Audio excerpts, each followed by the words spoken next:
ଅନୁଷ୍ଠିତ ହେଲା Balasore cooperative urban ବ୍ୟାଙ୍କର ବାର୍ଷିକ ସାଧାରଣ ସଭା। ବ୍ୟାଙ୍କର ଆଧୁନିକରଣ ସାଙ୍ଗକୁ ଉତ୍ତମ ଗ୍ରାହକ ସେବା ଉପରେ ପରିଷଦର ଗୁରୁତ୍ୱ ଆରୋପ। ବାଲେଶ୍ୱର କୋଅପରେଟିଭ ଅର୍ବାନ ବ୍ୟାଙ୍କର ବାର୍ଷିକ ସାଧାରଣ ସଭା ସହରର ବ୍ରିଟ୍ କଲ୍ୟାଣ ମଣ୍ଡପଠାରେ ଅନୁଷ୍ଠିତ ହୋଇଯାଇଛି। ବ୍ୟାଙ୍କର ସଭାପତି ସୂର୍ଯ୍ୟକାନ୍ତ କର ଏଥିରେ ସଭାପତିତ୍ୱ କରିବା ସହିତ ବ୍ୟାଙ୍କର ଅଭିବୃଦ୍ଧିରେ ସମସ୍ତଙ୍କର ସହଯୋଗ କାମନା କରିଥିଲେ। ବ୍ୟାଙ୍କର ନେଣ ଦେଣ କ୍ଷେତ୍ରରେ ଗ୍ରାହକମାନଙ୍କ ପାଇଁ ଉପଲବ୍ଧ ହେଉଥିବା ବିଭିନ୍ନ ଆଧୁନିକରଣ ବ୍ୟବସ୍ଥା ସମ୍ପର୍କରେ ସଭାପତି ଶ୍ରୀ କର ବିସ୍ତୃତ ସୂଚନା ଦେଇଥିଲେ। 2024-25 ଆର୍ଥିକ ବର୍ଷରେ ନଭେମ୍ବର 30 ତାରିଖ ସୁଦ୍ଧା 93 କୋଟି 18 ଲକ୍ଷ ଟଙ୍କା ଜମା ସଂଗ୍ରହ ଏବଂ 40 କୋଟି 43 ଲକ୍ଷ ଟଙ୍କା ଋଣ ପ୍ରଦାନ ମାଧ୍ୟମରେ ବ୍ୟାଙ୍କ 41% ଲାଭରେ ରହିଥିବା ସେ ମତବ୍ୟକ୍ତ କରିଥିଲେ। ସେହିପରି 1 କୋଟି 96 ଲକ୍ଷ ଟଙ୍କା ଅଣଦେୟ ଋଣ ଆଦାୟ କରିବାରେ ବ୍ୟାଙ୍କ ସକ୍ଷମ ହୋଇପାରିଛି। ବାଲେଶ୍ୱର କୋଅପରେଟିଭ ଅର୍ବାନ ବ୍ୟାଙ୍କ ଖୁବ୍ ଶୀଘ୍ର ସିଡ୍ୟୁଲ୍ଡ ବ୍ୟାଙ୍କ ସହ ଛାୟା ସଂଗଠନର ସଦସ୍ୟ ହେବା ଫଳରେ ସର୍ବଭାରତୀୟ ସ୍ତରରେ ଏହାର ସୁନାମ ଏବେ ବଢ଼ିବାରେ ଲାଗିଛି। ବ୍ୟାଙ୍କର ସେୟାର ହୋଲ୍ଡର ସଦସ୍ୟଙ୍କ ସଂଖ୍ୟା ସମଗ୍ର ଓଡ଼ିଶାରେ ସର୍ବୋଚ୍ଚ। ବ୍ୟାଙ୍କ ଅଂଶୀଦାରମାନଙ୍କୁ 9% ସୁଧ ପ୍ରଦାନରେ ସକ୍ଷମ ହୋଇଥିବା ବେଳେ ଜାତୀୟକରଣ ବ୍ୟାଙ୍କ ସହ ତୁଳନାତ୍ମକ ଭାବେ ଋଣରେ କମ୍ ସୁଧ ନେଉଥିବା ସେ କହିଥିଲେ।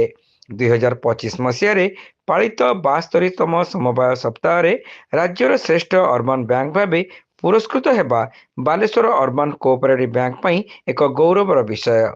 ତେବେ ଜମା ତୁଳନାରେ ଋଣ ପ୍ରଦାନକୁ ଅଗ୍ରାଧିକାର, ଅଣାଦେୟ ଋଣ ଆଦାୟ, ବ୍ୟାଙ୍କର ନିଜସ୍ୱ ଗୃହ ନିର୍ମାଣ ଏବଂ ବ୍ୟାଙ୍କ ମାଧ୍ୟମରେ ସାମାଜିକ ଦାୟିତ୍ୱ ନିର୍ବାହ ପ୍ରଭୃତି ବିଷୟରେ ସଦସ୍ୟମାନଙ୍କର ମତାମତକୁ ଦୃଷ୍ଟିରେ ରଖି ଆଗାମୀ ଦିନରେ ନିଆଯିବାକୁ ଥିବା ପଦକ୍ଷେପ ସମ୍ପର୍କରେ ଶ୍ରୀ କର ଆଲୋଚନା କରିଥିଲେ। ପୂର୍ବ ନିଷ୍ପତ୍ତି କ୍ରମେ ବ୍ୟାଙ୍କରେ ଲକର ବ୍ୟବସ୍ଥା ପ୍ରଚଳନ ହେବା ଫଳରେ ଗ୍ରାହକମାନେ ଏବେ ଏହି ସୁବିଧାର ସୁଯୋଗ ନେଇପାରୁଛନ୍ତି ବୋଲି ଶ୍ରୀ କର ସୂଚନା ଦେଇଥିଲେ। ଦ୍ରୁତ ଅଗ୍ରଗତି ଏବଂ ବକେୟା ଋଣ ଆଦାୟ ଯୋଗୁଁ 2024-25 ଅଡିଟ୍ କ୍ଲାସିଫିକେସନରେ ବ୍ୟାଙ୍କ ଏ ବର୍ଗରେ ପର୍ଯ୍ୟବେସିତ ହୋଇପାରିଛି ବୋଲି ସେ କହିଥିଲେ। ବହୁତ ବଡ଼ କଥା ହେଉଛି ଯେ ଆଜି ଜଣେ ଆମର ସଦସ୍ୟ କହିଲେ କି ଯେ ଆମେ ଆଗାମୀ ବର୍ଷ ସୁଦ୍ଧା ଯେମିତି ବ୍ୟାଙ୍କର ନିଜସ୍ୱ ଗୃହ ତିଆରି ହେଉ। ମୁଁ ମଧ୍ୟ ଏ କଥାଟି ଦେଇଛି ଯେ ମୁଁ ଯେଉଁ ପ୍ରପୋଜାଲ ଆର୍ସିଏନ୍ସଙ୍କ ପାଖକୁ ପଠାଇଛି ଏବଂ ଆମ ପାଖରେ ମଧ୍ୟ ଫଣ୍ଡ ଅଛି, ଆମେ କରିପାରିବୁ। ସେଇଟା ବଡ଼ ଭାଇଟାଲ କଥା। ଏବଂ ଆମର UPI ପେମେଣ୍ଟ ଯେଉଁଟା ଆଜିକା ଦିନରେ ସମସ୍ତେ ଚା ବାଲା ଠାରୁ ଆରମ୍ଭ କରି ପାନବାଲା ରଖୁଛନ୍ତି, ସେ UPI ପେମେଣ୍ଟଟାକୁ କେମିତି ଆମେ କରିପାରିବୁ ସେ ଚେଷ୍ଟା ମୁଁ ନିଶ୍ଚିତ ଭାବେ ମୋ ତରଫରୁ କରିବି।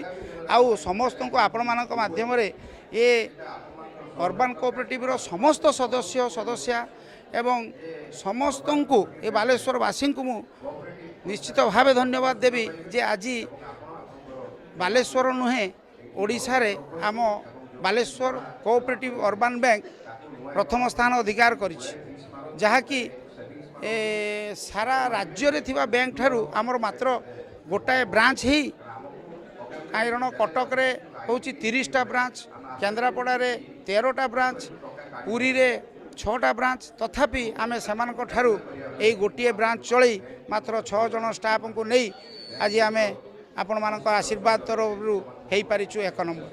ବ୍ୟାଙ୍କ ପରିଚାଳନା ପରିଷଦର ସଦସ୍ୟ ଉମାକାନ୍ତ ମହାପାତ୍ର, ମନୋଜ କୁମାର ରାଉତ, ଦୁକୁଲ ଚନ୍ଦ୍ର ଘଡ଼ାଇ, ହରେଣ ଚନ୍ଦ୍ର ରଣା, ଅତୁଲ କୁମାର ଶତପଥୀ, ଉତ୍ପଳ କୁମାର ମହାନ୍ତି, ଜୟପ୍ରକାଶ ଦାସ, ଦୀପକ କୁମାର ଦାସ, ଲୋକନାଥ ରଣା, ଶ୍ରୀମନ୍ତ ମାଝୀ, ସଦସ୍ୟା ସୁସ୍ମିତା ନାୟକ, ହୁରମାତୁନ ବିବି ଏବଂ ରଶ୍ମି ଦାସ ପ୍ରମୁଖ ଏଥିରେ ଯୋଗଦେଇ ବ୍ୟାଙ୍କ ପରିଚାଳନାରେ ନିଜ ନିଜର ମତାମତ ପ୍ରଦାନ କରିଥିଲେ। ଏହି ଅବସରରେ ଆସନ୍ତା 2025-26 ଆର୍ଥିକ ବର୍ଷ ପାଇଁ ପ୍ଲାନ, ପ୍ରୋଗ୍ରାମ ଏବଂ ବଜେଟକୁ ଅନୁମୋଦନ କରାଯାଇଥିଲା। ବ୍ୟାଙ୍କର ମୁଖ୍ୟ କାର୍ଯ୍ୟନିର୍ବାହୀ ଅଧିକାରୀ ରାଜୀବ କାନ୍ତ ବେହୁରା ବିଭିନ୍ନ ତଥ୍ୟ ଉପସ୍ଥାପନ କରିବା ସହ ପରିଷଦର କର୍ମକର୍ତ୍ତା ଏବଂ ସଦସ୍ୟମାନଙ୍କର ପ୍ରଶ୍ନର ଉତ୍ତର ଦେଇଥିଲେ। ଉପସଭାପତି ନିଶାମଣି ପ୍ରଧାନ ଶେଷରେ ସମସ୍ତଙ୍କୁ ଧନ୍ୟବାଦ ଅର୍ପଣ କରିଥିଲେ। ବ୍ୟାଙ୍କର ସଂଖ୍ୟାଧିକ ସେୟାର ହୋଲ୍ଡର ସଦସ୍ୟା ଏହି ସାଧାରଣ ପରିଷଦର ବୈଠକରେ ଅଂଶଗ୍ରହଣ କରିବା ପୂର୍ବକ ନିଜସ୍ୱ ମତାମତ ଦେଇଥିଲେ।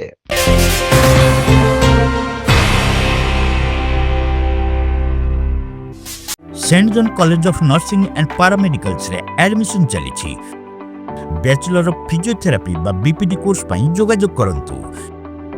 Saint John College of Nursing and Paramedicals, Mission Compound, Baleshwar.